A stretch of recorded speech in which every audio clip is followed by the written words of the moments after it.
This decision will have sweeping impacts on many of Trump's orders that have been blocked by judges this year. Trump is now saying he will promptly file to advance those orders. Now, to help break down what this ruling means for birthright citizenship and what this means for California, we want to bring in constitutional law attorney Jeff Lewis. Jeff, thank you so much for joining us. A lot to unpack here. First, can you go into more detail on how this order limits the courts, not just on this topic, but so many others? Yeah, the headline is civil rights lawyers in these kinds of cases are now going to have to jump through the hoops of class certification or class action procedures to proceed in cases like this. And in the specific case here, the parties have already filed an amended complaint seeking class certification. So moving pretty fast. Well, what were your biggest takeaways from the justices who dissented? Sotomayor, Kagan, and Jackson. Well, first, the dissenting justices pointed out the obvious question that the premise of the whole lawsuit, that citizenship, birthright citizenship is guaranteed by the Constitution, is a valid premise. The majority didn't even address the merits of the case. But they also pointed out, look, there's a historical use of these nationwide injunctions, and the limiting the power of district court judges today puts a burden on civil rights plaintiffs like this.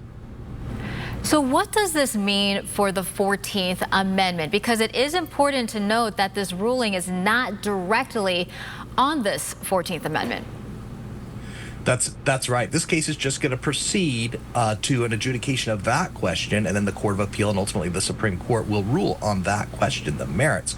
The only thing that was determined today is during the pendency of the lawsuit, during the 2 or 3 years that this lawsuit is pending, what's going to happen to people and their right to have citizenship? And the answer is the injunction is going to be very narrow to the plaintiffs in the case. Now, specifically for California, which has numerous lawsuits against the Trump administration and some of the actions the president has taken, what does that mean for all of that going forward?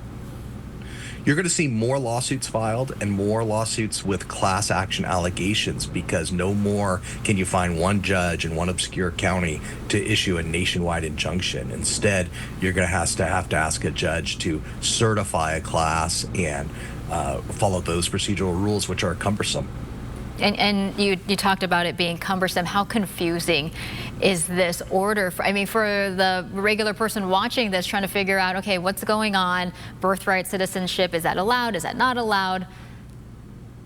Yeah, if you're an expectant mother and you have questions about whether or not your baby's going to have citizenship, your best course of action is to go find a lawyer and file your own lawsuit or join a class action. But yeah, today's ruling introduces a lot of doubt in this case and all civil rights cases in terms of who can benefit from lawsuits. Right, and for a lot of people, navigating the courts is already a confusing process, and this potentially could make it even more confusing. Jeff, thank you so much for joining us here on this midday. Thanks for having me.